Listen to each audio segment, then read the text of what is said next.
No?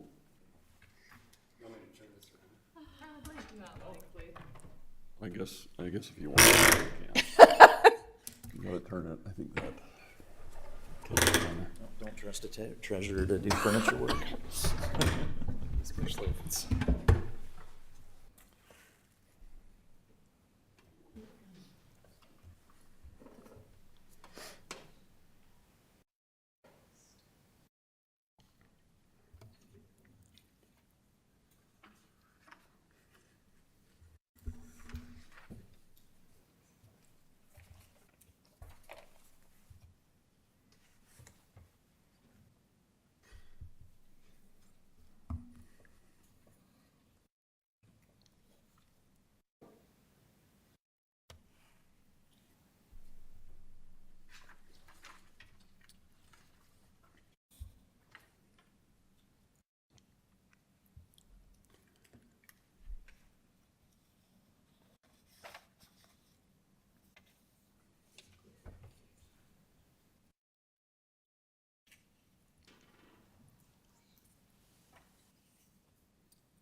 Recording in progress.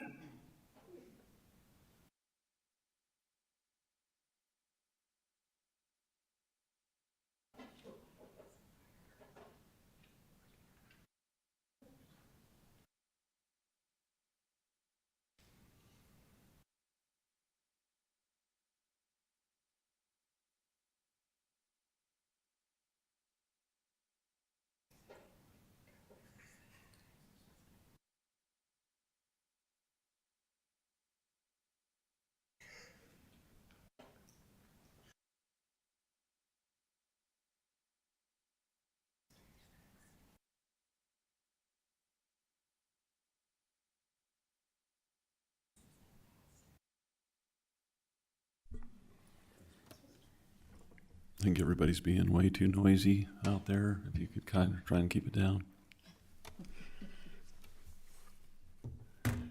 We're getting closer. With our open meeting act, we have to have these sessions recorded and available. So that's why we have to wait for recordings to hit and make sure everything's in alignment for those meetings.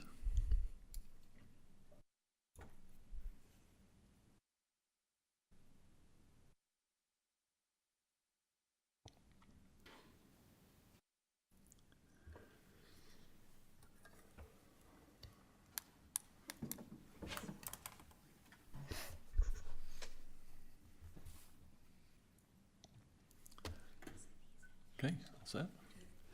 All right, I want to welcome everyone to our West Haven City Council meeting. My name's Mayor Rob Vanderwood, and I wanted to call this meeting to order. Today is June 15th, 2022. It's about 6:09, so we apologize for being a little late. We have people joining us on Zoom and streaming on YouTube as well. We do have our full council with us, I believe, is Councilmember Schwab. Is he on as well? Yes. I'm here now, yes. Thank you. Just wanted to hear your voice. And we have everyone here. He's out today serving in the military. We appreciate his service on both sides of the fence. We really appreciate that. We have a full council here. We have our staff. We have our recorder, our city manager. We have our legal counsel that stepped out for a few minutes. And we have our community development person here, our engineer, and our Weber County Fire. And we have our Weber County Fire and Sheriff. So thank you guys for being here. We appreciate it. And we'll get started with our open ceremonies right now. We'll start with our Pledge of Allegiance by Councilmember Dixon, and then a prayer or a moment of silence by Councilmember Call. Would you please stand and repeat the Pledge of Allegiance?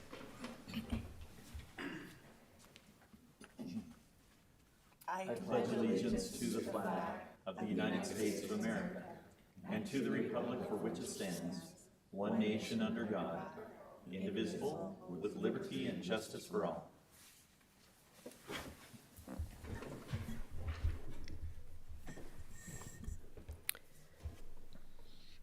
Our dear Heavenly Father, we are grateful to be gathered tonight in the City Hall. We are thankful for the great place that we live. We're grateful for the moisture that we have received and to enjoy the sunshine this day.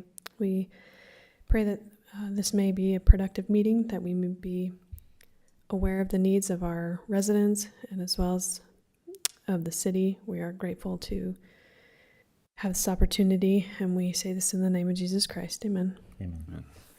Thank you, Councilmember Call and Dixon. We appreciate it very much. We'll move on to item number 3 on our agenda, our public presentation. Residents attending this meeting, they will have an allotted 2 minutes to ask or express any concern that they may have or any questions that is not on the agenda. No action counter will be taken on any of these items mentioned in that. Is there anyone that would like to come forward at this time? Okay, seeing none, we'll move forward. Our item for our agenda on item 4 is we have a presentation. This is a compliance check for our communities that care. We have Miss Riley Samples here with us today. You can come on up. She is, I think, the CB of the vice chair for the Fremont 5 and communities that care. And I'll let her explain a little bit about the presentations that she's got that we'll be sharing with our community. And we do really appreciate the partnership we have with. Right, looks a little wonky with my I don't know what you want to call this, paper, but I'll just leave this right here. I don't want him to get missed. But the CTCA, if those that don't know what it is, we work together within the Fremont High School Cone.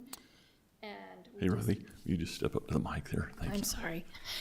We work with the community members in the Fremont High School Cone and just helping to prevent and discourage and lower drug use and substance abuse and also depression and anxiety within our community. So the businesses in the West Haven City have passed their tobacco compliance checks. So each of these businesses within your area have passed and will receive one of these pretty certificates. So, and that is all I had for you. So we're really happy that these businesses have done this, and it's really cool. So thank you.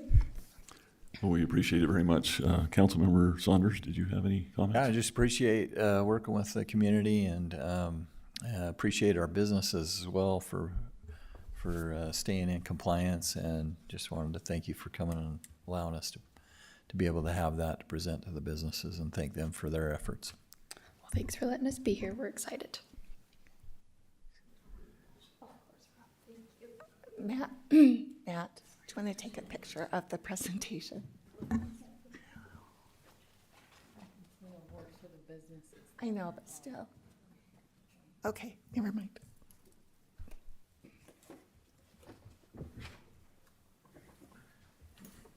Okay, thank you. We'll get those distributed out to there was 5 in our community that basically passed that. So they go into these stations and they check and find out if they're compliant with tobacco and things like that for sale of minors and so forth. So we'll be going out as a council and sharing those with our different groups out there. So we're excited about that. Do you have a list of the businesses that will be receiving those awards? Do you have their? Yes, we do. Did you want to know who they are? Yeah. I knew she'd ask me that. One of them is Maverick on 1900 and 2500. The other one was Flying J on 12th Street. And Councilmember Saunders, do you remember the others? He's looking them up, I can tell. I'm trying to find it for you right now. Okay. It's on there if you want to pull them out. Sorry, I didn't mean I don't to recall stump you. the other three that are on there, but we have talked to them. We invited them to come to the council meeting, but it's really difficult right now with all the workers that they have trying to get people Yeah. here. So Well, I think that's fantastic. So. we'll take the time to do that, but we can probably got those yet. No pressure. Thought I had it. In the meantime, while he's looking at that, we'll move on to our item number 5 on here, our discussion and possible action on firework restrictions. We are fortunate to have our deputy chief, fire chief, Dave Reed, here with us tonight. We appreciate him being here. He did a great job last year in helping us and sharing with the community some of the state and our local fire areas restrictions that we had this year.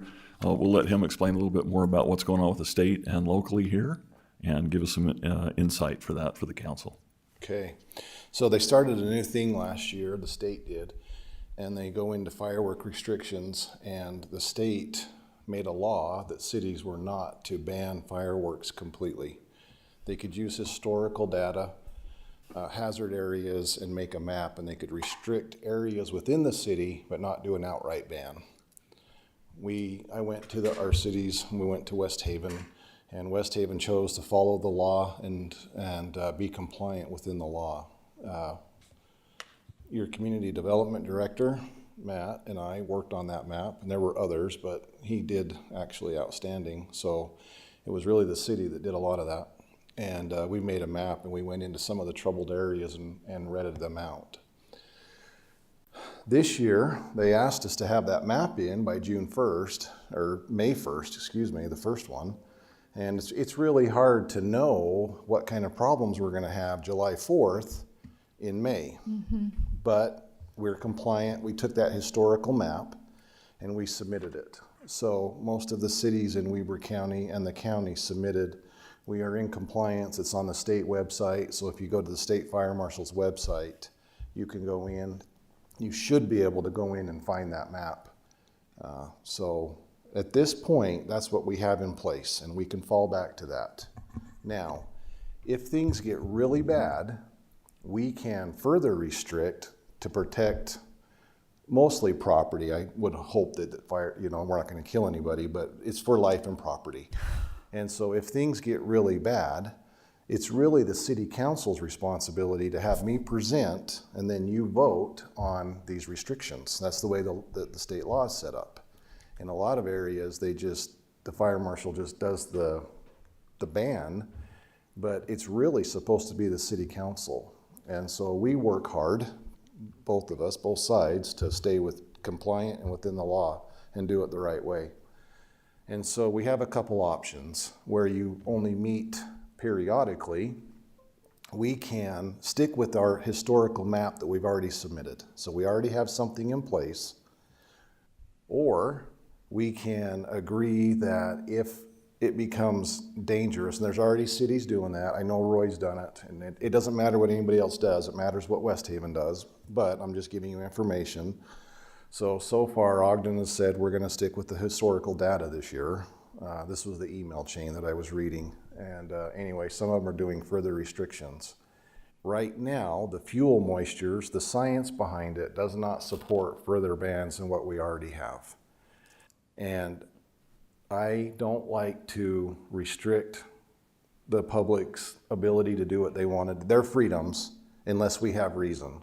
So mine is that if the state says we can do fireworks, as long as it's safe and they can do them, then I'm not going to restrict it as much as I can. Now, if I come to you and say, we're really in a pickle, then that's when I want your support, because you'll know that I don't do it unless it's really getting bad. So do we have restrictions this year in West Haven? We have our historical And restrictions so are in place. do map. do we have the map? Yeah, you got a copy of the map. Oh, did I? Okay. Yeah, it was in the electronic version. Okay, so just, No, thank you. I'm glad you Right asked. It's up by your area. It's going to be basically the same thing we did last year, Kim. so everything north of 1800 South, which I kind of disagree with last year or this year, because I remember last year it was dry, and it's not this year. It is still green down in the campground, and so I hate to take this neighborhood out again because we did this to them last year, and I just don't see this as the same as last year. So I think Is there a way we can throw it I up, think it's or hard to tell this early. do you have I a mean, copy, Matt, I can look at to see exactly what? because I know these people contacted me a few weeks ago, Yeah, thank you. Can I step up and and I said, as far as I know, we don't, okay. So we're talking about north of 1800 South. It's the home subdivision, my subdivision, Okay, everything north of 1800 South, which I'm a little concerned with about this year because I was totally on board last year, but it does not seem that dry. okay, so that's one of the three options that we have. Okay. One option is we stick with the map the way it is. The second option is we change this map, and we do it hopefully together, and you're probably right, where it looks like it's a neighborhood. It could have been a little different Oh, last it was year. bad last year. It was me, and I said, no, I don't want any fireworks down here. Okay. But I disagree with that this year. I think that it is a whole different year from last year. it does sound like we have options as we get closer to the 4th of July. And like you said, and I agree with you, we work really well together as a team when it comes to these situations. You work with us and we work with you. And to me, you're the subject matter expert on this. And so I defer to you on these matters. And so to me, it makes the most sense to just see how things progress as the season progresses. We've still got a few weeks before we have to make some decisions on that, I think. One of the things that concerns me is there is a house in the home subdivision that has put on great fireworks shows in the past years, nothing last year. But I mean, they have a huge cost and for the neighborhood. So I mean, if we're going to ban that, I think they probably need to know now. But I really don't see this as drier than anything else in West Haven. So I think that we are specifically putting this neighborhood in a different category from the rest Could of we the city. tentatively allow that, and then just, if it becomes necessary to shut it down at the time? Yeah, we can do that. So we can update this map. But Right. yeah, go ahead. and I guess I agree with that. But the point is that they put significant money into this every year. So what I don't want them to do is say, yeah, we think we're okay, and then 2 weeks down the road we'll say, oh, sorry, not, because they actually didn't do it last year. I had to go tell them that they couldn't do their fireworks, Yeah. and I was glad to, because I totally agreed how dry it was. But I think for this year, we are treating that neighborhood differently from the rest of the neighborhoods in West Haven. So, and you're right. So typically, we don't restrict in a subdivision that's not really, has a high risk of an interface with a field or something that's gonna carry on and go into Right. people's property and burn barns down and stuff. So. No, we I don't would- want to do that. So I do think that that's something that Matt and I will work on, Okay, and we can get that shaded gray if that's what the desire of the council is. and I agree. If it looks like it's going to change, as soon as we can know that, as soon as we get that, then the sooner the better is what I'm trying to say. I think if we're looking at that specific neighborhoods, we should also reach out and look at some of the other neighborhoods that we currently have on the map listed as restricted or banned. If it's okay for one neighborhood, it should be okay for some of the other neighborhoods. Again, I want to defer to you because you're the expert on this. And if you feel like some of these areas need to stay the way it is on the map, then I agree with you. But we should look at, if we're looking at areas to take off of the map, then we should look at all of them and determine if each of these areas should be restricted or not. Okay, so, and another thought that I haven't shared, and it's just something that I don't know if we went over last year, and I just remembered, so I don't expect you to remember.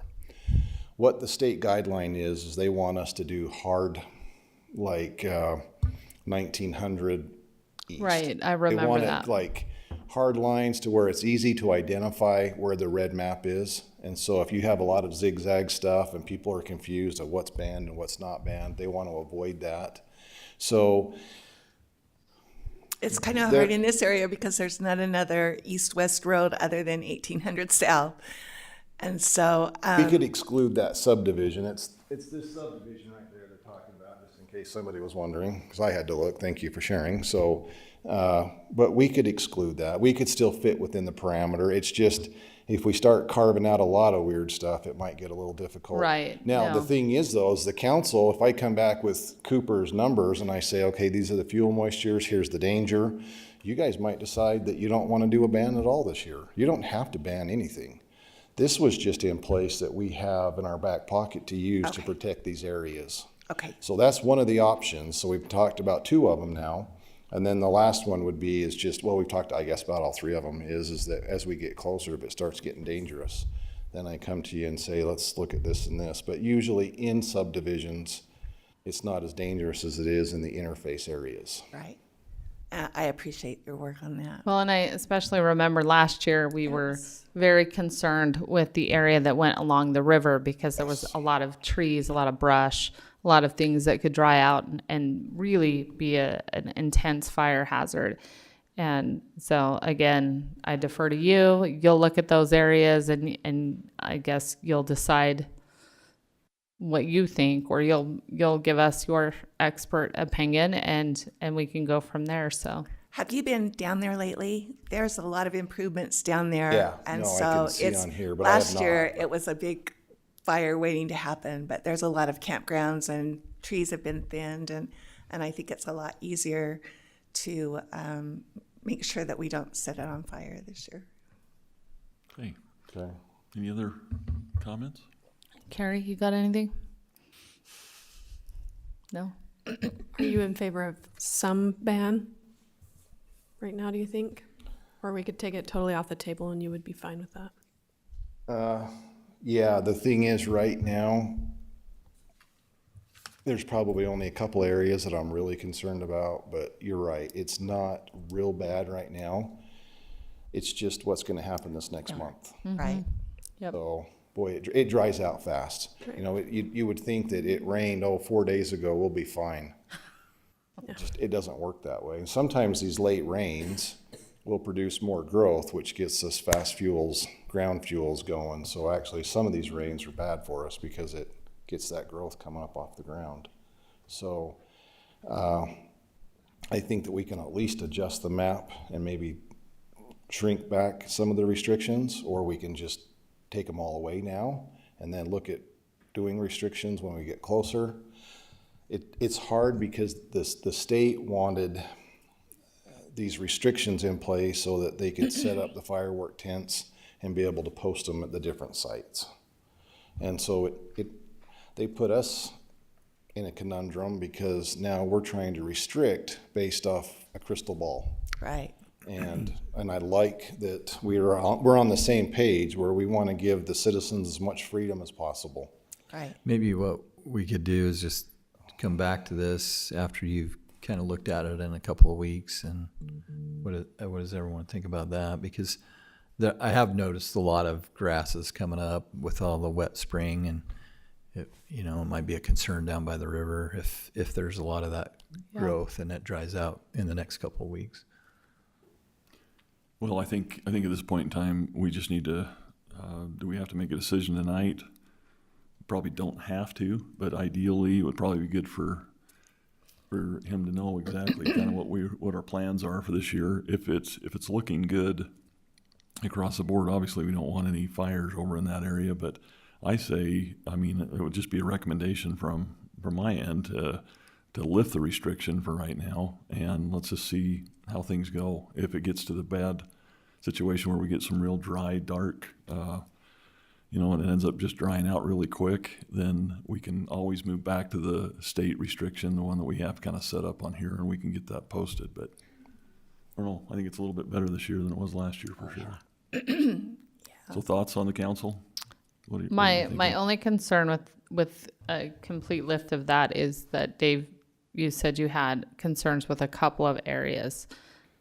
That river area is obviously, Yeah. that's a concern. I don't want kids down there playing with fireworks. Does a restriction stop it? I don't know. It could help. You know what I mean? I agree. Restrictions I would only agree with that. restrict law-abiding citizens. If we could restrict them at Prividale Park, that would be awesome because there's not a lot of supervision down there a lot of times.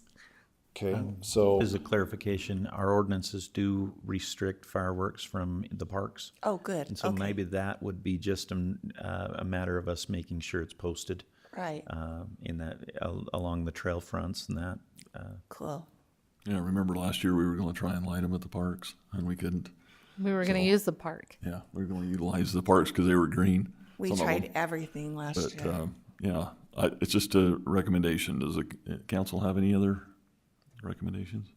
No, that's my opinion, to lift the ban.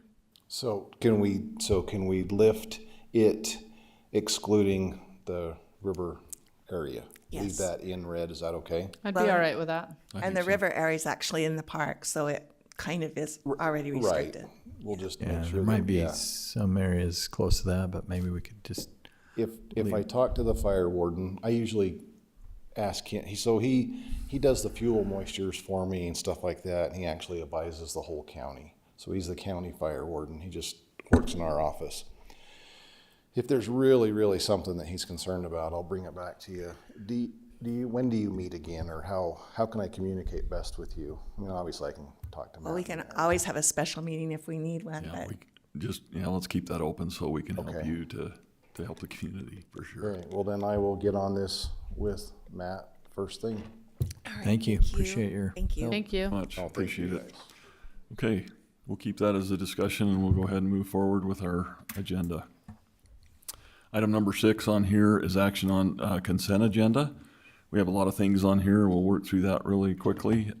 Item number A is our special city council budget workshop minutes that was held. Sorry, I have a couple of corrections on the May 12th meeting.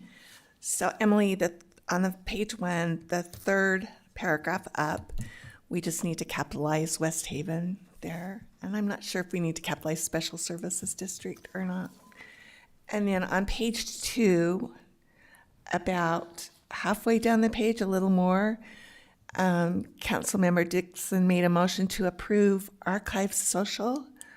I wasn't sure do you guys remember what that is? Archive Social? Yeah, that was that was so we could have archival records of our social media. Okay, but it just says Archive Social, so shouldn't there be Isn't that another? the name of the company?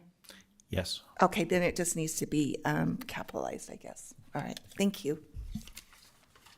Okay, so that was for May 12th of 2022. Item B was for our city council minutes for May 18th of 2022. Item C was for our special city council minutes held on May 26th of 2022. Item D is for emergency city council minutes held on June 8th of this year. And E is advanced pavement and construction for the 4700 project for $149,290.24. And item F is for advanced paving and construction for the 4700 project as well for $57,603.88. Item G is for waste management for $29,346.51. H is for Gardner Engineering for city engineering projects at $28,896. I is for Weber County Animal for our quarterly pays, and that was on 2 invoices, if you noticed on there, equaling out the $23,144. J is for Rock Hard Excavation, and that was for the Privedale Park for work done over there for $12,290. Item K is for Weber County Transfer Station for $20,567.70. L is for Advanced Paving and Construction. This is for West Haven crack seal that we had completed on our roads, and that was for $61,125. Any questions or concerns? I have a question, or concern rather. On the Gardner Engineering, we almost $29,000 for engineering services from Gardner Engineering, and a lot of this, when you look at the bills, is site plan things, putting in work orders for streetlight installs, things of that nature. So I'm just wondering, we have an engineer, why are we still paying Gardner Engineering so much on some of these engineering services? The short answer is that these are part of development fees that are paid to the city for by the developers to take care of, and so this is almost a wash on the expenses. We're charged these amounts for subdivision reviews, for street lighting. We charge the subdivisions for it, and then have the Gardner Engineering take care of that because they have more manpower than what we have as far as inspectors and other things that other cities would have internally take care of. So some of this money is not coming out of the sales tax base. It's a majority of this is all coming from subdivision development fees that then just turn around to take care of this aspect of the business for growth. Well, that's good to hear. I'm glad to hear that. Do we have a way of seeing what fees are being paid for by these developments so that we have a really good idea of what we're actually paying? Great question, and that's actually one thing that we're working on starting July 1st. We'll have a breakdown cover sheet with the Gardner Engineering fees that show subdivision and how those allocations are made. So we'll have a better understanding of that instead of just a bulk $29,000. I feel like I set you up a softball, so. I appreciate that we're thinking the same way, Nina. So, yeah, that's one thing that Ed's been working on, and we're really looking to implement that with the new budget year. Yeah, I think it's good for the council to see that so we have a better idea of what's actually being spent regarding city money. And then, you know, I know the public never looks at this stuff or sees this stuff, but when we're sitting in the meetings and they see $29,000 going to Gardner Engineering, and then they'll see it again in a month or two or whatever it is, they may question that, and we should be able to answer exactly how much of that is taxpayer money.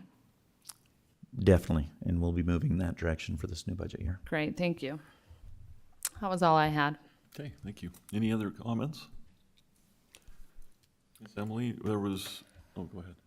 There was a line I think that we needed to add in, right? Do you have that, or does any of the council members want to bring that up as an adjustment? I can just summarize it. It just basically said that you guys wanted to address it after West Haven Days in July. So we can just do that as an addition to the minutes there. Okay, did you all get that? Yeah. All right, so we'll just make that change in there in the minutes as well.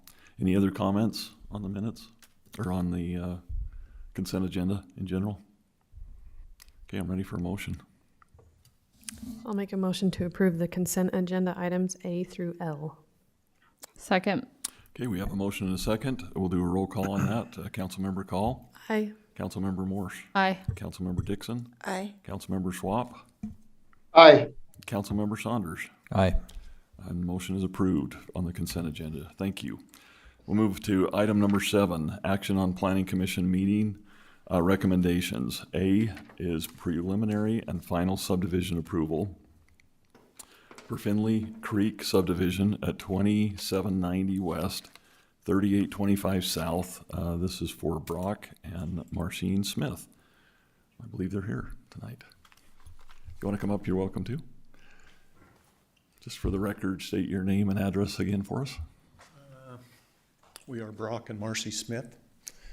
The address is 2790 West, 3825 South. And we are here to see the status or the decision on the subdivide. I think the idea is you wanted to split a lot that you have currently and put another lot. Divided into. Divided. Okay. Let's see. Did the council have any questions on this one?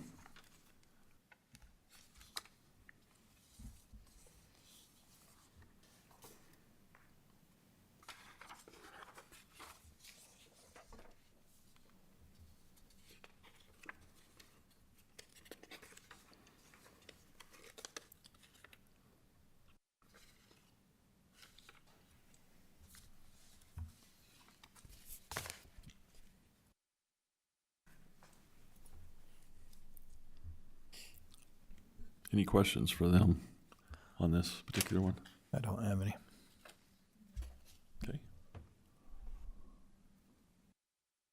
Councilmember Schwab, did you have anything you want to? I do not. Thank you. No, I guess my only concern was that the subdivision ordinance says you can't subdivide within a subdivision, but with the approval of the planning commission and the council, you could. So they can be granted approval within that ordinance.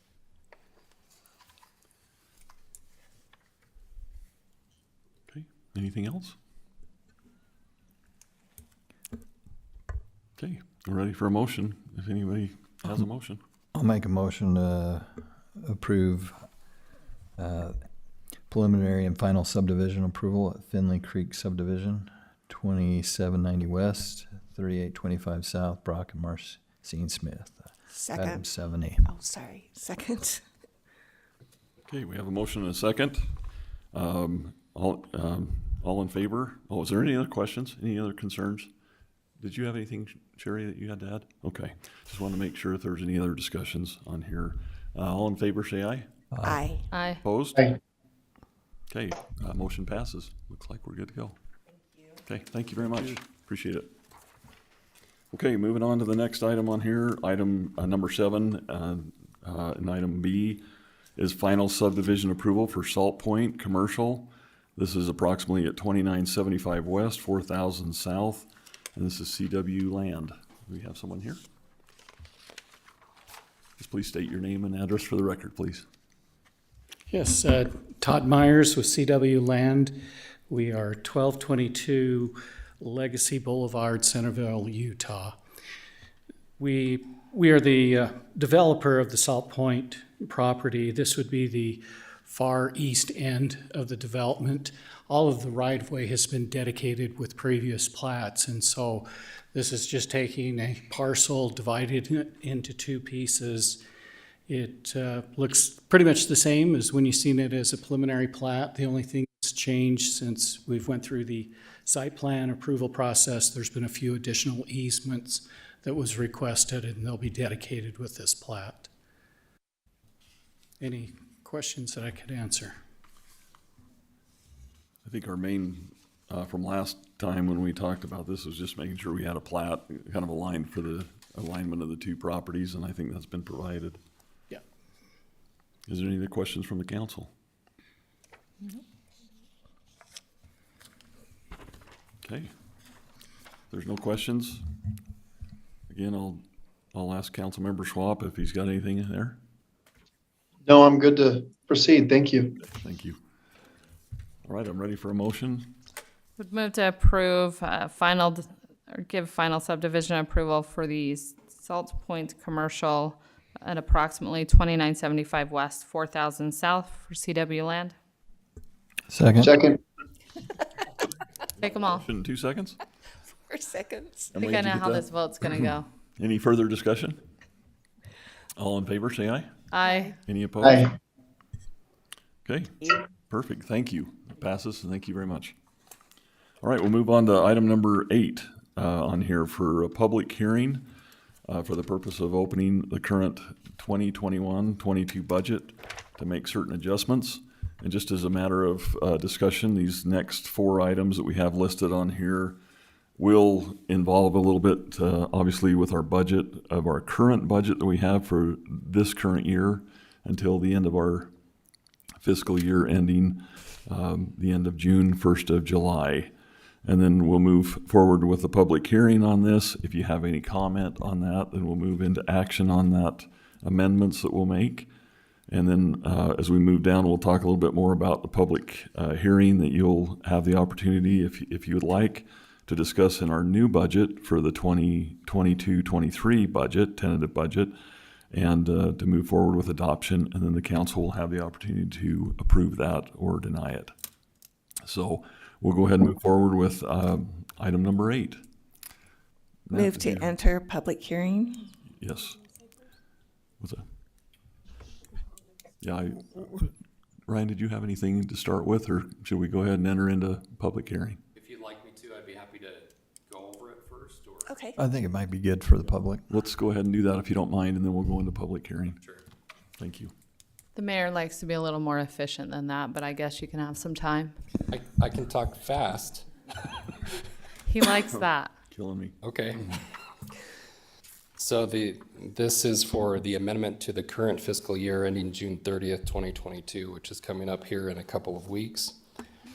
The amendments add $3,214,270 to revenue and $392,899 to expenditures in the general fund. There are some transfers, 2 transfers from the general fund to the capital projects fund. One of them is for an additional $750,000 of unrestricted funds that'll be utilized in the capital projects fund for purposes as the city sees fit for budgetary and other needs. The other transfer is $14,750,000. This transfer is the accumulation of restricted funds that the city has built up over a number of years. This is not one-time or recurring revenue. It's not something that took place in the previous year. They're accumulated fund balances that will be moved so that the capital projects can take place in the capital projects fund. So to go through a little more detail on the amendments, I left page 1 behind. 1 second.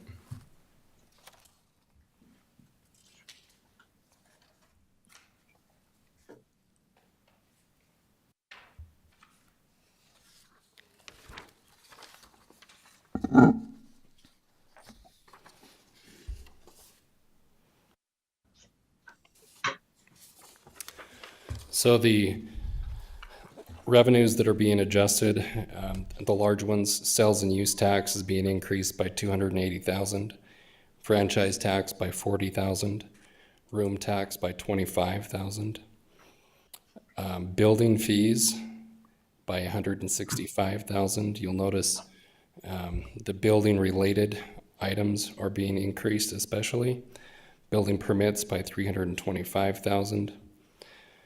Some of the CARES Act funding, which was received in previous years but is now being or has been charged to expense, so the related revenue is recognized on the statement of revenues and expenses. The money from Class C roads is being increased by $125,000, and the 4700 West grant at $288,000. The only revenue line that's being reduced is the event revenue by about $11,000. We have other revenues that are being increased by smaller amounts, such as the fall rodeo, the fines and forfeitures, and interest earnings, for a total of that $3,214,270 270.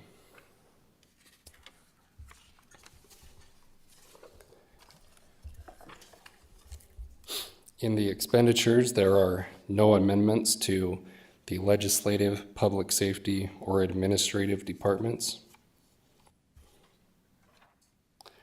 The planning and zoning has a couple of increases, totaling 11,200, with engineering and some payroll taxes.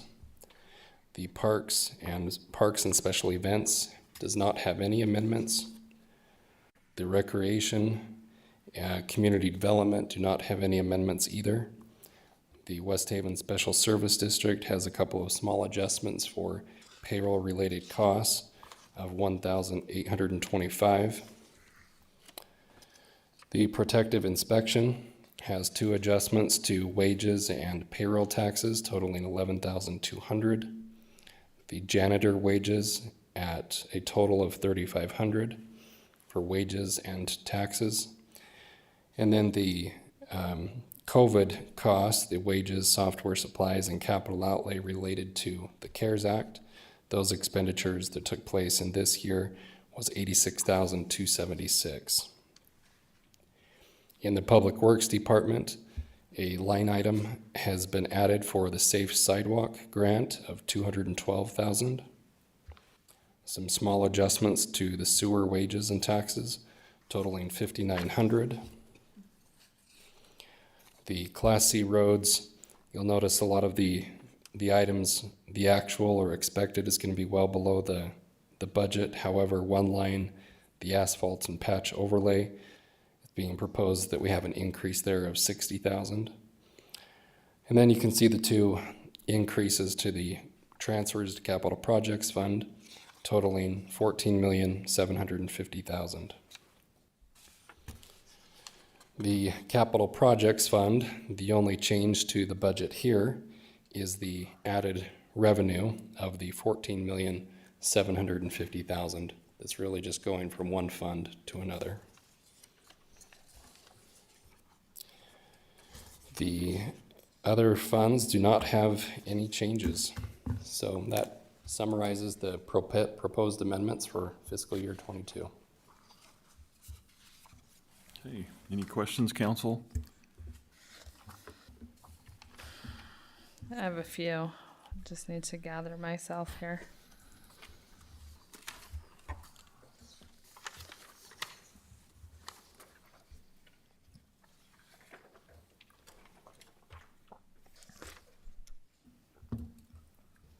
So on the event revenues, where we projected,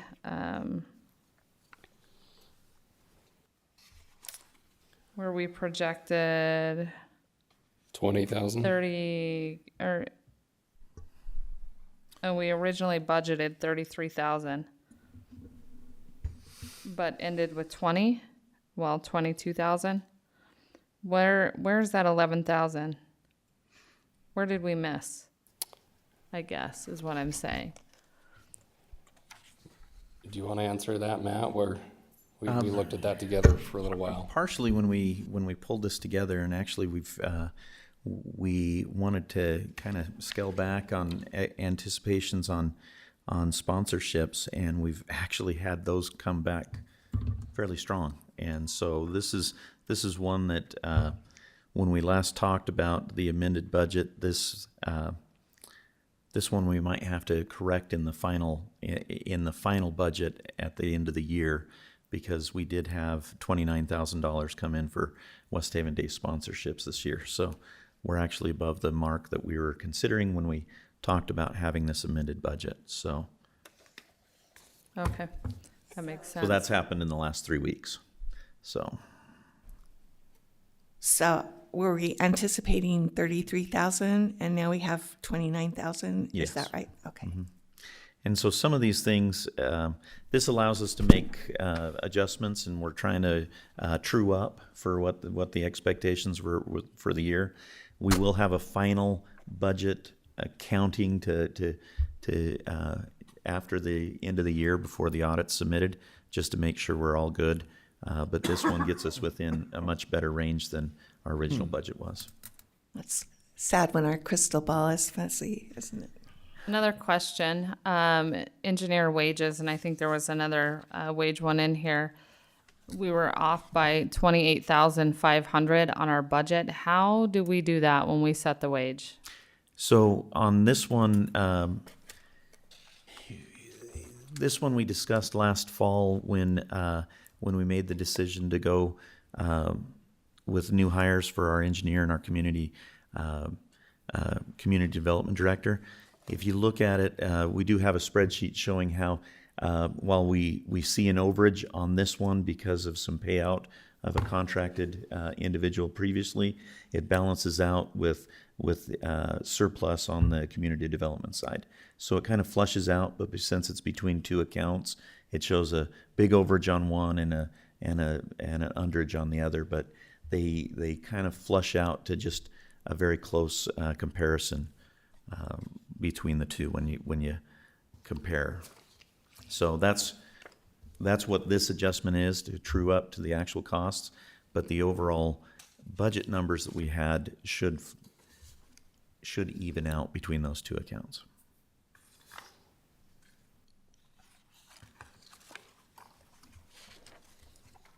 And then there's another one, $50,000 on engineering. Where's that at? That's on 8 of 12. Is that the page you're on? It's, yes, 8 of 12. There's a $50,000 amendment for engineering. Was it that just moving into the correct, was it that one of those things, Ryan, that we were just moving to the correct place in the budget? So that moves 50,000 into the public works. Yeah, and then there is a reduction of engineering in another department, if I recall. Community development. Community development. Yeah. So That one for 60, oh wait, there it is, 50,000, okay. so that's So I think we're an just assignment moving into between the correct departments, yeah. bucket.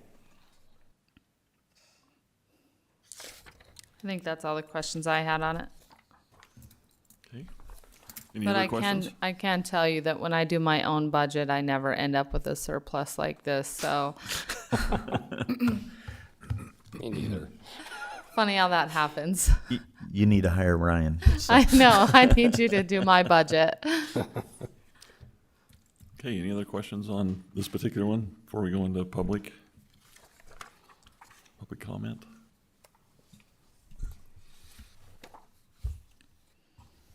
I'll make a motion to enter public hearing for the purpose of opening the current 2021-2022 budget to make certain adjustments. Second. Okay, we have a motion and a second. Any further discussion on that? All in favor, say aye. Aye. Aye. Any opposed? Okay, we'll move into our public hearing. Is there any public comment out there that anyone would like to come up, or is there anyone online?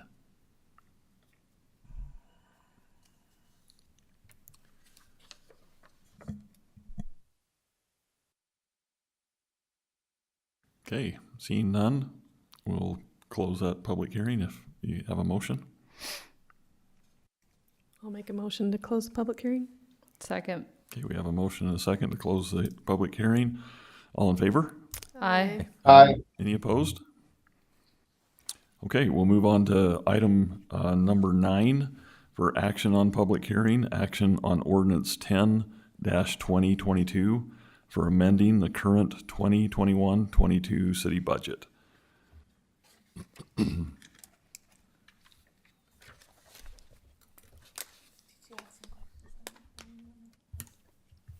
No questions from the council? Okay, I'm open for a motion. Would move to approve action on ordinance 10-2022, amending current 2021-2022 city budget. Second. Okay, we have a motion and a second. Any further discussion on this? Okay, we'll do a roll call on this one. Councilmember Morse, Aye. Councilmember Call, Aye. Councilmember Dixon, Aye. Councilmember Saunders, Aye. and Councilmember Schwab. Aye. Okay, motion carries. Thank you on that. We'll move on to item number 10. Again, Ryan, is this something you would like to address us on quickly? Thank you. So this is for the budget for fiscal year 23, which begins on July 1st, here in a couple of weeks. The total revenue that's being budgeted, or is proposed to be budgeted for fiscal year 23 in the general fund, is $8,695,695. The first revenue line that you'll see is $4,630,000, which is sales and use tax, which is more than half of the revenue inside the general fund. Other major revenues include building fees and building permits, as well as administrative charges to the Special Service District, sanitation services, which arrive at the total of the $8,695,000. You will notice a few revenues that are not budgeted here that have been in the past. They are those restricted revenues, the road and park impact fees, the Class C roads, and the transportation sales tax, and capital-related grants. So the revenue looks like it's going down, but it's actually just being reported in another fund.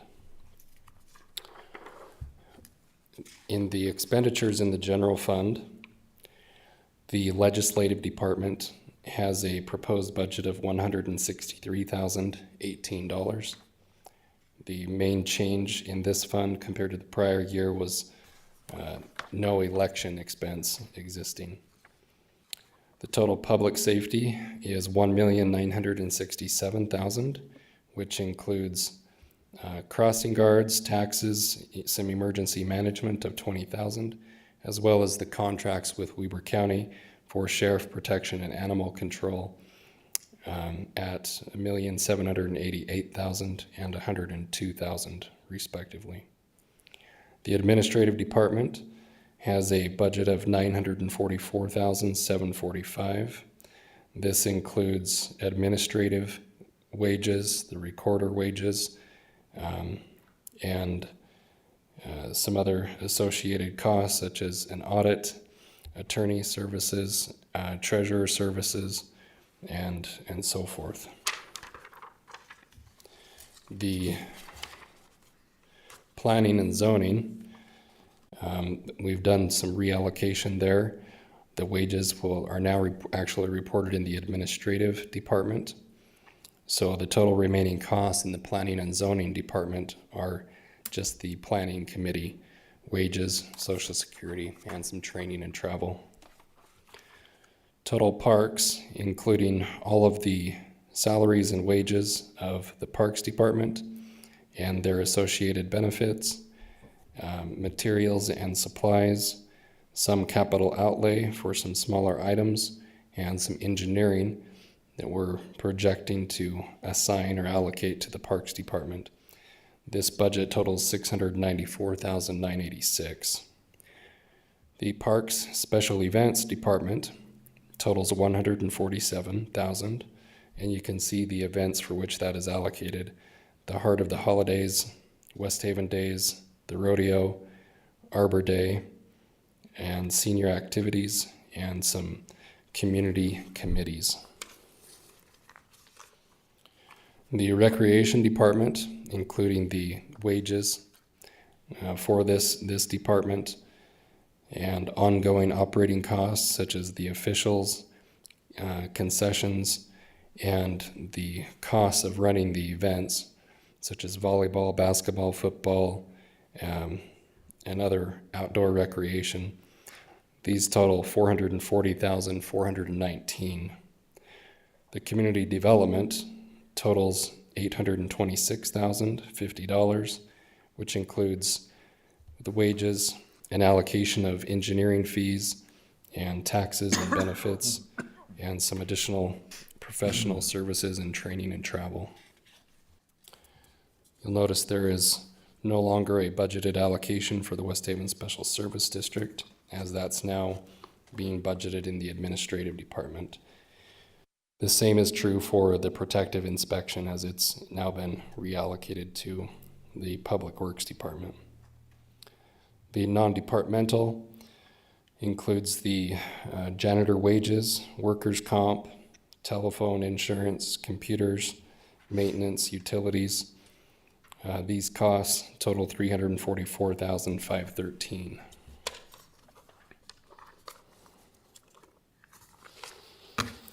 The Public Works Department, you can see the total budgeted expenditure is $1,357,658, including personnel costs, and then an allocation of where the expenditures will be spent, such as emergency projects, sign hardware, materials, street lighting. You can see the sanitation costs that you have on contract at $653,100, and then the other expenditures on various supplies and charges. The sewer wages is at $579, and this does include wages, taxes, and benefits, which the city is then able to charge and recover from the West Haven Special Service District. You'll notice the Class C road is no longer in the general fund. Those expenditures are in the capital projects fund. There is a $1 million transfer to capital projects being proposed for next fiscal year of unrestricted money. This would put total expenditures and transfers at $8,374,000, of which the unrestricted portion would be about $317,000, and the restricted portion would be $3,500. Ryan, for the sake of the public, could you just review why we were moving things around because of the change in accounting systems? Could you just kind of briefly discuss that? So previously, the city was utilizing QuickBooks, and in QuickBooks, there is not a fund accounting. We can't create separate funds to charge the expenditures without having separate QuickBooks files for each fund. And that is what we utilized. However, it was really just an accounting done by general journal entries rather than the initial bill or receipt or invoice being posted directly to that fund. Now we have the ability to spread that out all within the same system to report it by fund. And so a lot more of those capital projects are now being budgeted in a capital projects fund to take place, as we simply have that ability to do so now on the accounting side. And what was the application? Is it Cassell? Cassell, that's right. So we just kind of grew up to be a big city and Yeah, had that's to right. change accounting systems. Yep. In the capital projects fund, you can see the total revenue is $10,923,525. This includes the $1 million transfer from the general fund. It includes $5,083,525 of ARPA funding from the federal government. It includes that is one-time funding. $1.8 million in road impact fees, $710,000 in Class C roads, $430,000 in transportation sales tax, $1,650,000 in park impact fees, and another $250,000 in park impact fees specific to green farms. On the expenditures, there is a proposed budget amount of $5,423,095. Some equipment of $237,000. Some improvements with the utilization of park impact fees on two different lines at $726,000 and $150,000. Road impact fees at $3,747,000. And then you can see those Class C road expenditures, such as crack seal, slurry seal, road striping, salt, chip seal, asphalt, and some expenditures to utilize the transportation sales tax. That's where we get the total $5.4 million in expenditures in the capital projects fund, putting the excess of revenues over expenditures at $5,500,430 for the year. Keeping in mind there is $5,083,000 of one-time ARPA funding that's contributing to that bottom line. The cemetery fund shows revenues of $50,000 on plot sales and $1,000 on interest income, with no expenditures in the cemetery fund. The storm drain fund shows total revenues of $496,000, utility fees being $245,000, some inspection fees of $35,000, some interest earnings, and impact fees of $30,000 and $180,000 between the two locations. Total expenditures are $534,779. This includes personnel costs, some training and supplies, depreciation expense of the storm drain, some maintenance, impact fee expenditure of $60,000, and some engineering of $10,000. That's where we get the total of $534,779.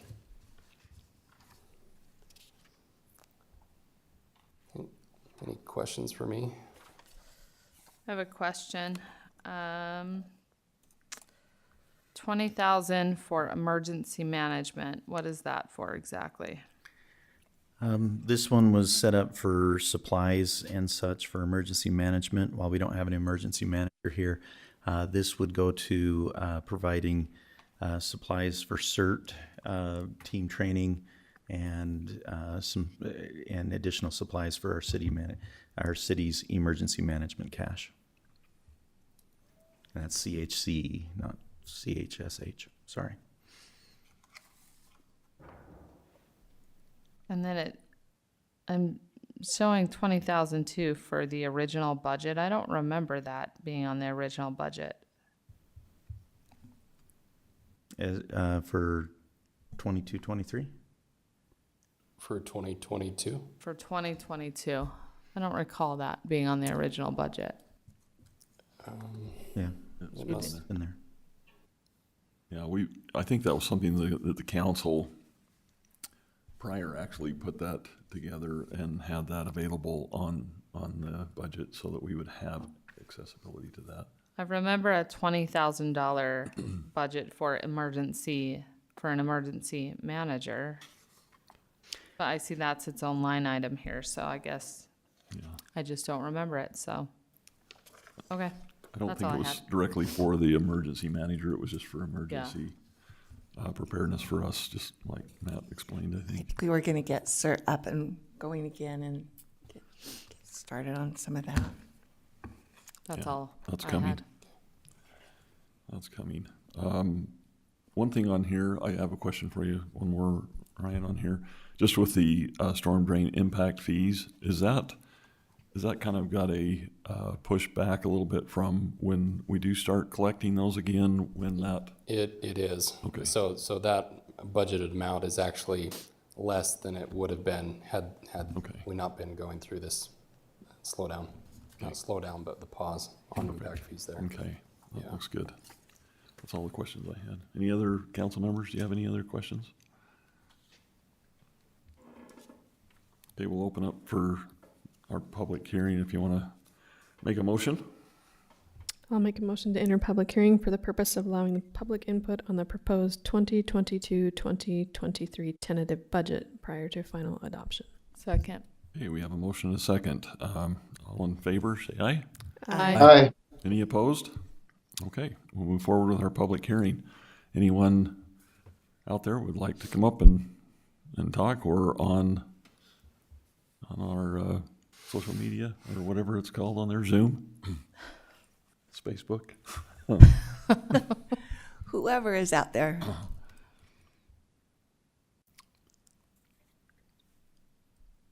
Okay. Seeing none, we'll move forward. We'll take a motion to move out of public hearing. So moved. Second. Okay, we have a motion and a second. All in favor, say aye. Aye. Aye. Any opposed? All right, we'll move forward with item number 10. Number 11. Our action on public hearing for action on ordinance 11-2022, adoption for our 2023 city budget. I would make a motion that we approve, sorry, I have to put on my glasses. We adopt the ordinance 11-2022, our 2022-2023 city budget.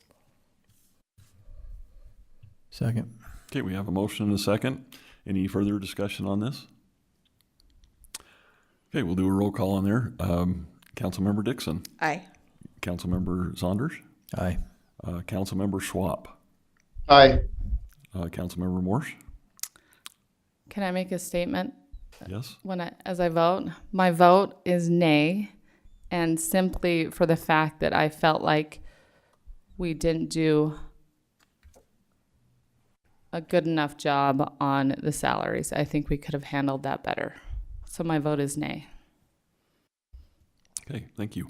And Councilmember Call. Aye. Okay, we have a pass 4-1. Appreciate that. I think we have everything set out on this to get everything up and running for our budget for next year. We've got a lot to work on. I appreciate everybody that went through the budget process. We had a lot of meetings and a lot of time spent reviewing it. We want to thank our city manager for getting our booklets ready this year. I think he did a very good job on helping to get that organized and ready. So I look forward to next year's budget, that we can get started even a little earlier and get things done as quickly as possible. So thank you on that. I think we're all glad it's over. Yeah, it's good. We'll move on to item number 12, action on resolution 14-2022, our fraud risk assessment. And let's see, on that particular item on there, is this something, Matt, you wanted to cover, or Ryan, did you have something? Okay, we'll turn it over to Ryan then. Thank you. Sure. So about 2.5 years ago, the state auditor's office came out with an exercise that they have requested or required all local municipalities and local governments to go through. And it's really a self-assessment questionnaire on the city's risk of fraud. If our score is high, then the risk of fraud taking place is low or very low. If the score is low, then the risk is high. We've gone through this questionnaire. Item number 1, does the entity have adequate basic separation of duties or mitigating controls? And this number is an all or nothing, yes or no. And it comes from the questionnaire on the following page. And this is, you can see it has 200 points allocated to it from the state auditor's office. It is the most important part of this questionnaire. And we were able to mark yes with the 200 points there.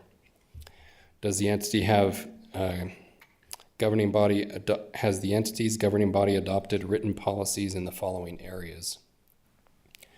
The city has made a lot of progress. They have adopted all of these policies: the conflict of interest, procurement, ethical behavior, reporting fraud and abuse, travel, credit cards, personal use of assets, IT and computer, and cash receipting and deposits.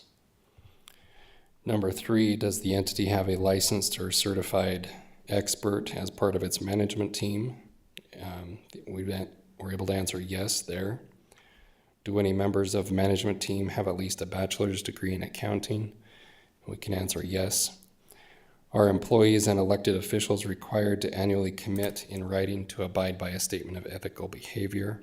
We can answer yes.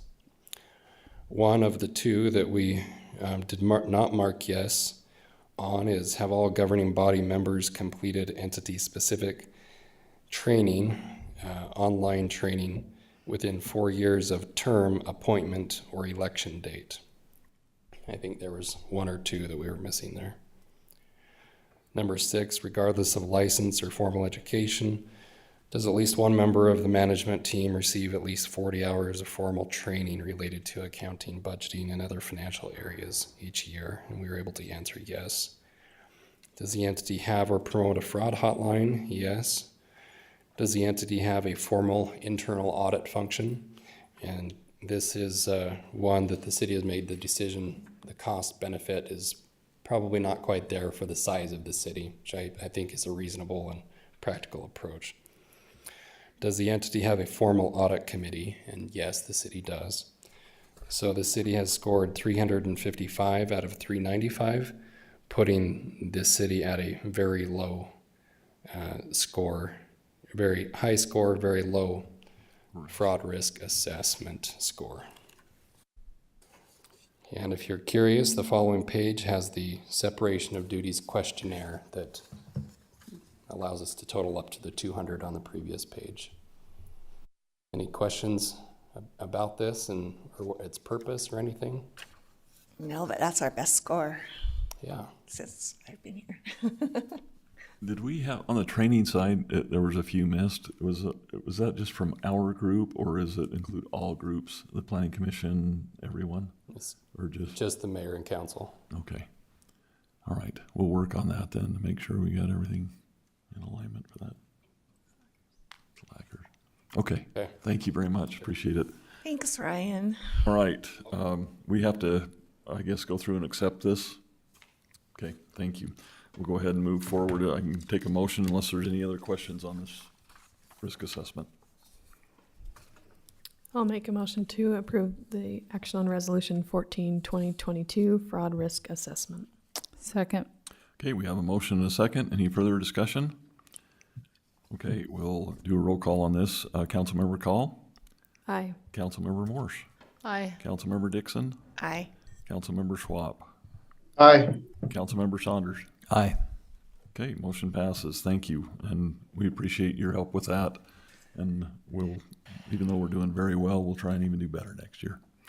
Perfect. We'll move on to item number 13, action on resolution 15-2022 for storm drain line easement.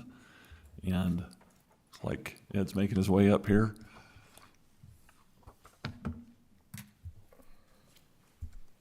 Thank you, Mayor. Tonight we're asking your consideration to approve. It's a two-part resolution. The first part is request or permitting the city to enter into a license agreement with Hooper Irrigation Company. And the second part is to enter into 2 easement agreements for drainage purposes on 2 private properties on Painter Lane. Just to give a little more background and context to this, I think at the budget hearing when we had the DPW presentation, we had mentioned that we were going to pursue one project in the coming year on 2700 West, where we're going to relocate an existing discharge, storm discharge to the Hooper Canal to a slough. That was one of 8 areas of concern that has been brought to the city's attention by Hooper Irrigation over the past several years. That addresses one. This will address one more. And then the other ones, I pretty much have come to resolution with them. There's one more outstanding issue that we're trying to address, and it has more to do with a developer and a subdivider. So we're trying to work out an agreement with that. So this actually is specific for what Hooper Irrigation considered 2 improper private connections to Hooper Canal, which should have been connected to the city system. So, and this had started under my predecessor. He had, with the 2 private parties and with Hooper Irrigation, they came up with a framework for an amenable solution. When I came on, Hooper asked me to see if we can pursue this to a conclusion. Reviewed the agreement, everybody was in favor of it. It's in the best interest of the city to approve this. And the city does have one cost responsibility where we were agreeing to pay for some of the materials. But the 2 private properties affected are paying for materials on their property, the installation costs for the contractor, restoration, and all those any ancillary costs. And so as part of this, the drain line crosses, or the proposed new drain line crosses over the canal. That requires the city to have a license agreement with Hooper Irrigation. And like I said, because we're accepting drainage from these 2 private properties, whatever storm facilities which are installed on those properties, we're going to have make that a public easement for drainage. And what was the cost, did you say, Ed, for the The cost city? for the materials, and I'm waiting to get that number, Okay. but Is it large or? it depends on what you consider large. I don't consider it, no, it's. Okay. Looks like, didn't you have in here about 30,000? That was the budget, and I don't even know if it's gonna come to that, but, Okay. but guess like I you said, I could think it's more important Less that, than 30,000. Come to we're, somewhere right in there. we're resolving all these issues, so. And maybe I missed this in your detailed explanation, but tell me why the city is paying for any part of this? Because it's Hooper Irrigation's contention that these are improper discharges to their canal that were either permitted or overlooked by the city. Permitted for the Unpermitted or resident or by the two- business owner, Correct. but we And the city was allowed it. apparently aware of them, and we were, in fact, I don't know how much the council's aware, their council had provided the city with a cease and desist letter several years ago. And rather than going for litigation, they opted to do some mediation with the state ombudsman. I can't ever say it either, so. And that's where they worked out the framework and identified the 8 or 9 specific points of concern. And some of these points were left with frameworks for resolution based on that mediation. Others were left a little more open-ended. This one, like I said, this one was a little more fleshed out. And I think also because it really had a more direct, obvious solution to address the concerns. In this situation, normally, when you say the city permitted, is that something that is looked at by a building inspector and then approved? Where does Yeah, this this- permitted come from? This Who could have gone, permits? this could have gone back quite a way. I mean, that area was subject to a subdivision at one point, which had some on-site stormwater detention. And at some along the line, that got filled in, which turned into a direct discharge to the canal. So their contention was, well, there were some issues with the approval process. And again, I'm speaking in general terms now, because one of the overarching issues that Hooper Irrigation in particular has had with the city apparently is that they don't feel that they've had adequate notice or have been given adequate time to review proposed subdivisions as they relate to anything by state laws within 100 feet of their canal. So how do we prevent this in the future then? We put practices into place where we now have the notifications automatic to Hooper Irrigation. We're proactive now in telling them when there's a development coming in, so they're able to provide their comments, and that's how we And they'll come in and say whether or not we're discharging in an appropriate place? Or who Correct. And- well, notices that? Technically, we're not allowed to discharge anywhere into the canal. So it's Right. basically so we don't have any negative impact to the canal. And they want to make sure that whether it's a city project like 2700 or when we have a development project, which may, again, the state standards, if you're within 100 feet of their canal, you have to at least solicit they have to be notified, they have to be provided copies of the applications, and they're allowed 30 days to provide comments to the city that either go, ostensibly they're supposed to go to the planning commission with their concerns about, if they have any concerns about the approval of a preliminary subdivision plan or final.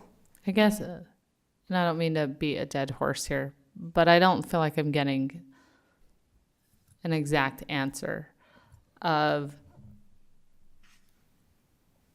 I mean, this has happened clearly several times in the past, so who looks to make sure this doesn't happen again? Is it Now, on as of them now, or is it on us? No, it's on us, and that's something that I make sure that we're That's proactively looking so at. that would be your. Correct. Okay, thank you. Yes. That's Yes. perfect. And if I could chime in, the instance that we're repairing here is decades old. I mean, it might even predate the city's incorporation, but since we have the stormwater system and we're responsible for that, Hooper Irrigation comes back on us since we aren't sufficiently providing stormwater drainage correctly.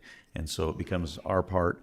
However, the nice thing about this is we do have agreements with the property owners. They're paying the bulk of the price. It's just the areas where it goes outside of their property that we're having to be the facilitator for it. And as such, since we're crossing their canal, we have to enter into these license agreements. So, and like I said, they've been very, let's say, particular with the other items, and Ed's been very good at, pointing it out, saying, is that really a requirement, and working through some of those issues. But this one it's fairly blatant, and so we really need to help facilitate remediation of it. I'm sure that 2700 West goes back years and years. That one definitely, and again, that became more to their forefront because of the construction of the school. Junior high. So Yeah. I don't know if I necessarily agree with them that it has a really significant impact in terms of the stormwater impact, but that was their trigger to want to have it addressed. It sounds like you've negotiated on the others, so maybe this was a I gift. think I said once this one gets completed, we're working on one more, which again, it was part of a subdivision approval that they claim they didn't have notice of, but it's one of these things, even though you may not have gotten formal notice, they were certainly aware about it because they were giving comments at the time of the review. So that one, we're just trying to come up with some reasonable solutions because, and something that would not necessarily be implemented in the next 2 to 5 years either, because it's something that's longer term. But once we have that, and I'll bring it to your attention if we need to commit the city to any resources or anything else regarding addressing that one. So, Well, I'm sure they appreciate you, and we appreciate the work you've done on this. I just think, yes, every time, I guess, when you have new people and everything getting involved, I think that's always a fresh start. And I think they do appreciate the fact that the city has been actually more proactive in engaging them. Those canal people are farmers, and they've been around a long time, and they have very strict ideas. So, thank you. And yes, if there's something that we have to address, then obviously we have to address it. Alternative, if you want, if the city wanted to pursue it towards, in a legal manner, that's something we can do. But that I don't believe we would, based on the mediation. The city was not resolved of any of these issues up front, so there was some. Seems like it's hard to do that after we've already gone through mediation anyway, and we've already kind of agreed to some terms. The actual draft memorandum of understanding was never approved by either party, but it did outline all the, the discussions that were had and what was the path to resolve these issues.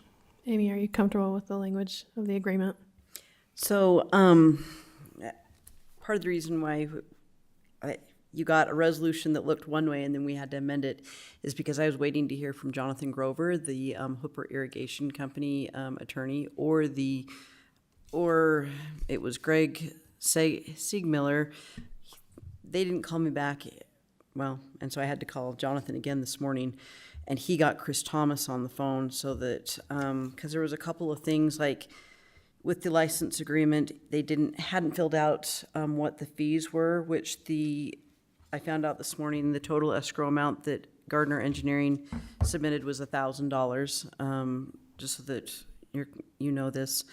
They have duration here of 50 years. Jonathan agreed to put in another line that says construction term, 1 year. And the reason why that's important is when I had a problem with back on paragraph 13, term of license termination, the last paragraph or the last sentence, it says, in the event the licensee extends the construction activities for the project works beyond the deadline, the licensee will pay the licensor the amount of $1,000 per day until the construction activities have been fully completed. And I said to Jonathan, what's the deadline? And he's like, well, it says that with the duration. I said, it says 50 years. What's the deadline? And so he's like, well, that duration should have been the construction term, not how long the license could possibly last. So when he puts that in, it makes sense with the deadline. he was gonna talk to them about waiving the bond so that we don't have to put up any sort of bond requirement. The other issue I had was if they were going to, in paragraph 7, if they were going to issue additional licenses or permits, whether we'd be across that real property, whether or not we'd be notified. But they're notified, Blue Stakes, they're in the Blue Stakes system, so we would be notified also, because so that took care of those issues. So the two things really that we're waiting on is whether or not the bond is going to be waived, which Jonathan didn't see any problem with that because we're a municipality and we're fixing what they're asking us to fix. And then just to put in the construction term. And then when it comes to the storm drain line easements, that's nothing that we have to sign. We just have to accept that we're getting those easements signed over to us from the two private companies. So currently, oh, did you have another question? So currently, do we have the license applications and all those other items filled in here yet? Like on number 5, the fees that are in here, have they entered those in? So that was something that Jonathan was working on and getting back to me. Like, Ed only got this stuff last week, like on Thursday when I was gone to the Tetons. And I called on Monday, both the engineer and the attorney, to try to get a hold of them sooner than today, and just got a hold of them this morning, but I hadn't heard back from them. But that stuff should be filled in. That's what he told me that he was going to do. So if we approve this, we would approve it with that. Well, that's the reason why I wrote that it would be approved, conditioned upon the city manager and city attorney's review and negotiation of certain paragraphs. And those are the paragraphs is that we just discussed. The bond and getting the construction term put in and filling in the fees section. Is there a rush to get it done before for that negotiation, or is there a concern with that? The concern that both Ed and I have is that the two private property owners have arranged for the contractors to start as soon as possible. The worry is if we delay it out until July 6th, about whether or not there would be a bigger delay, because if, when you get in this day and age, if you get a contractor lined up to start, if you put them off, how much farther are we going to be off to getting them to get it started and done? How do you feel about the project? I'm sorry? How do you feel about the project? I Do you think it needs to move forward quicker? It does. I think the risk, like Amy said, was that not only delay, but I think if we prohibit them from completing that part and the contractor has to pull off the project, that they're going to come back to us and want us to pay for that installation additional, which as of now, we're not going to be responsible for. Their contractors are going to be doing all the work. Okay, I guess that would be up to council if you want to move forward with the negotiations coming forthright in the future here. I'm comfortable with that. Okay with that? Yeah. Any other council members have a feeling towards that? You good to go? I know that just on the resolution on the 15/2022 on the heading on there, there's just one error on there where it just has, instead of management, it says magnet or mag, whatever on there. It's a new title for me. Yeah. Just another one. City manage it. Well, I thought I fixed that. doesn't say that. Doesn't say that on your nameplate right there. So I was just wondering. Get that doubled up. But okay, well, is there any other comments or discussions by the council on this? Okay, I'm ready for a motion if there isn't. Move to adopt resolution 15-2022 storm drain line easement. Do we With the need to add that? conditions. Need to add On that the language, conditions to that? Isn't it in the? That condition is It's on in there. number It's one. already in the Okay. It's written resolution. in. Oh, all right, second. Okay, we have a motion and a second. Any further discussion? We'll do a roll call on that. Councilmember Morse? Aye. Councilmember Dixon. Aye. Councilmember Call. Aye. Councilmember Schwab. Aye. Councilmember Saunders. Aye. Okay, motion passes. Thank you. Thank you. Appreciate that. Okay, we'll move on to action item number 14 on the agenda. Discussion and possible action on codification from American Legal and committee recommendations. So, we've met twice regarding the, and I think that I need to show, I think I need to show you this. Well, that sounds promising. Well, we kind of need to see some of the work that was done. So this is the legal review. These two have seen it and probably get fringes, but there's all sorts of notes through 44 pages of what to, and so we've gone through it, we've compared all of our notes, we're with consensus as to what we need to send back to American Legal, and we're asking that Sorry, Councilmember Swap, you probably didn't hear half of that. I know I've been on that Not side. at all.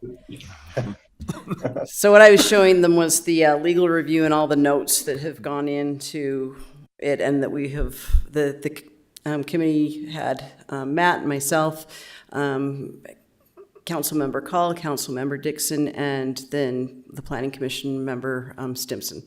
And we sat down 2 different times and went through all of the legal review, which included, there were sections of our code that some of it needed to be changed. Just the Utah State Code section had just changed. Some of it we needed just to completely remove a code citation because it was obsolete. Some of it we need to just take out completely, like the ag protection area process. We don't have that in our city, so we just need to remove it. Some of the stuff we just need to adopt by reference, like some of the exhibits and stuff that really have no reason to be in there. Like there's a stormwater report in our code. It's not our stormwater, it's just a report saying, hey, you need to put one together. So there's stuff like that that needed to be taken out, but we have gone through extensively, and we would ask that the committee ask me to write the report and ask the council to agree to let us submit our recommendations to the to American Legal so that we can have a fabulous code, which Emily talked to them, and in theory, we should be able to have that, the final version in 2 to 3 weeks, they were thinking. And Unicode has agreed to do month to month so that we will be covered with our online version until we can get that up. But we should have that within, I'm guessing, maybe by the end of July. One of the things we found was that the original document had been cut and pasted from many different places. So I think when they set up, they just put it together based on whatever they could find. And so this has been really interesting, and we feel really... Is that the word you're going to use for it? Yes, really. And you guys could say thank you, because this was awfully fun. But tedious. Use the word tedious. Yes. But it is so good to know that paper, online, everything is going to be on there and available, and it's awesome. Yeah, so what'll happen is when they send back the final, we will bring an ordinance to the council and ask to have the old one repealed and replaced with the new one. And so we will have brand new numbering system, which the numbering system is, it'll be all in one book. It'll have general provisions, administration, public works, traffic code, general regulation, business regulation, general offenses, land usage, and then it'll have a table of special ordinances, and then it'll have parallel references, which the parallel references will show what the prior code was and what the 2022 code is, which, believe us, is no fun to go back and forth with. Just, I'm gonna believe you. it just was, We'll take your word on that. it was tedious, but it was necessary, and I think we're gonna have a really good product that we can move forward with and be able to use, and you guys will be able to go in, and when somebody brings in an ordinance and says, and refers to a different section, we'll all be on the same page, and we won't be doing well, it's the paper code versus the online code. And in probably about 7-8 years, we will need to do this again, just because code sections will change, but it will be far less extensive, and it'll just be a lot easier process because there was a bunch of stuff that was easy that just said, hey, this code section changed from this code section to this code section. Are you okay with us correcting this? You put yes, we're good. Other stuff was missing words, so you didn't know what section it was, and we were doing research and we couldn't figure out. When I forgot Sherry was on the committee also, and we had to have her looking up different things with zoning codes that didn't exist anymore or never existed. We don't know, and you don't know because there's no explanation. But that's what we would ask to have happen tonight. I think my opinion anyway is that we accept that recommendation simply because, well, one, I don't want to do what the committee's already done. And also, I felt like this was a good committee we had put together that had volunteered. It's a very smart, very bright committee. Yes, or voluntold. And so I would agree with their recommendation on that. Not only that, but we have a timeline, right? We need to have this done. It's in July, hold on, I can tell you. Yeah, let's Yeah, just get her it done. seemed like July 12th is the drop dead date that we have to respond back to American Legal, but we are well ahead of that timeline. Emily and I sat down today over Zoom, and because you have to send it back with handwritten notes on this report. They don't want you to go in and electronically change it because then they won't know what you did. understandable. And so we have to go in and so we got all the simple answers today. I have to send back to Emily the ones that have slightly larger explanations or take out this section because it doesn't make any sense with the way it is. But we're well ahead of, I think by next week, we should be able to send them back the, you think that, I mean, that's, yeah. By next week, we should be able to send back their forms all filled out with all of our notes on it. I think that's great, and I would hate to drag this out any longer if we don't need to. Yeah, it's been tried several times, and that's got to be a lot of resources wasted, so. You know what, and I really appreciate you, Councilmember Call, yourself, Amy, Sherry, Emily, anybody that worked on this that prevented me from having to do anything with it. Thank you so much. I loved it when nobody would make eye contact when we asked for volunteers. Yeah, we all you know? sat here like this. Well, we appreciate Except for me, Sherry they doing knew it this was going to too. be me. We really appreciate her doing it, but You did miss out on this, homemade cinnamon rolls, though, from Becky all this Roundy. work just to wash her Mustang. That's really all she really wants done. Is in return is a Mustang washed by the council. Well, there may be, That's a fair ask. No water for that. Sorry. yeah, there's just no drought, water. drought year, sorry. It's dry cleaning. So, But I think thank it'll you. be a really great product that you guys are gonna love. I'm very excited. Yeah. Yeah. Thank you so Thank much you. for your work on I this. appreciate that. All of you. I just need a motion. Oh, do we? yes, Easy to do. we can do it's a possible action on here. So we'll go ahead and if you'd like to throw out a motion, I'm ready. So it's not an ordinance or a resolution, so I move that we approve the codification that we've done and sent to American Legal Committee, that we Second. recommend it. There was a backhanded motion. I'll second that. I think that's pretty close. You could just make a motion that, I make a motion that we just do what we said we were going Just to write it correctly, Emily. Yeah, Emily, would you please correct my discomfort? Okay, so let's see. Can we just go through that motion one more time, just to make sure we got it right? Say that the committee, that the council is Take their- approving the committee's recommendation to American Legal. I move that the council approves the recommendation from the committee for American legal codification. Second. Okay. I think Councilmember Saunders was the second, actually.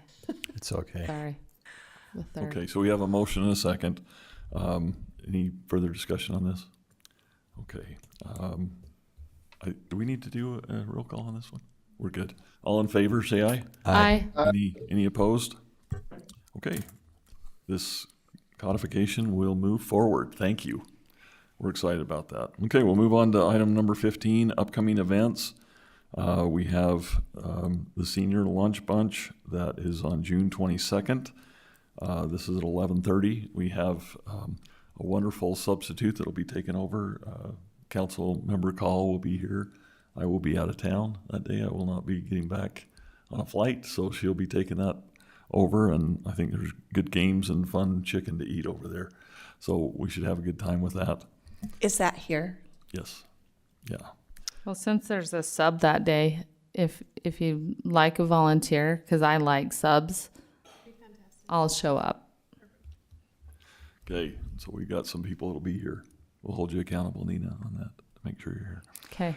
All Make right. sure it Carrie on my doesn't do calendar. anything that she We're gonna shouldn't play approve. bingo, so it's gonna be wild. Yeah. When gonna be the crazy. sub's in charge, things get crazy. So Okay, and on the aquatic center night, that'll be on June 22nd. Let's make sure that the council's there to accept tickets and make sure that we're working that and making good entry to all the wonderful residents that'll be there, because I'm sure it'll be pretty full. So just make sure you've got that taken care of for that evening. Do you have any questions on that? no, but I probably need to pick up some tickets. Do we need tickets to get in if we're taking tickets? We'll need to check your residency, Nina. Green Farms. I think the I'm not voters already sure. did. So, but the tickets are available to the public that you can pick up here at Bring my the utility city bill. office building here and get your tickets ready to go. Do you want us to wear something in particular? Do we have shirts we want to wear for that? Swimsuits? No, no. I'll be in a West shirt. Haven shirts, you know. I don't know if we're going to For the have, 80s. when should we have even the t-shirts in? So they should be coming in. We'll let you know as soon as you can to come down and pick out which color you want to do. on I that. would like that. There's a specific one that they have for committee and council, but I'll check with Brock and we'll get an email out to the council on the Great. exact day. he That would does be that. awesome. That would We've kick been us kind off of waiting to good. hear back on that to see where we're at. So thank you for letting us know, but just keep us informed. And then on West Haven Days, it's a little event that we have here in the city. I'm not sure if you guys are familiar, but June 23rd through the 25th, we've got a lot going on that evening for the picnic that we have going on. Matt, do we have an assignment out there for the council for that? So yes, Brock has prepared an itinerary for assignments on when the council needs to come in and beyond that. For the picnic dinner, we'll have you serving dessert again. We'll shoot out that itinerary in the morning as well, and that just kind of gives you a day-to-day thing on expectations where the council should be. Not too much, but there are a few events we'd really like to have your involvement, and it'll outline what the expectations are. Okay.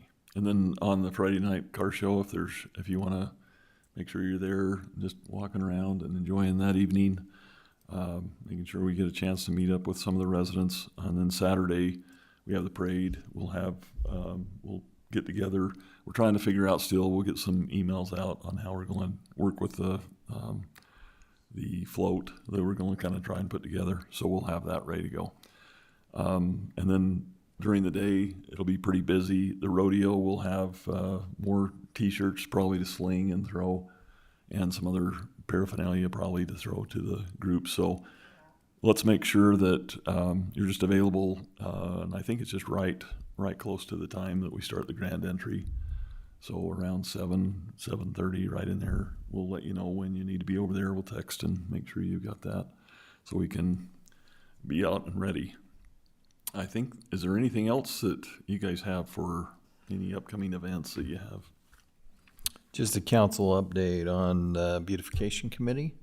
I kind of mentioned it in our work meeting, but I just wanted you all to be aware that we met again on Monday, and we were trying to see if we could get something organized prior to West Haven Days, and we came up with meeting over at the park on Tuesday night. So we welcome any public help that we can get, and council members, if you'd like to come, we'd appreciate it. We're going to start at 3 o'clock. The reason we're starting that early is it was suggested that we were there when the parks guys were still there, and they could kind of maybe come over and give us some direction. I reached out to Brock and talked to him about that as well. So it's next Tuesday, 3 to 7 p.m. We're mainly meeting over by the rodeo grounds and cleaning up that area that we've talked about, and mainly pulling weeds and bringing shovels and just clearing that out.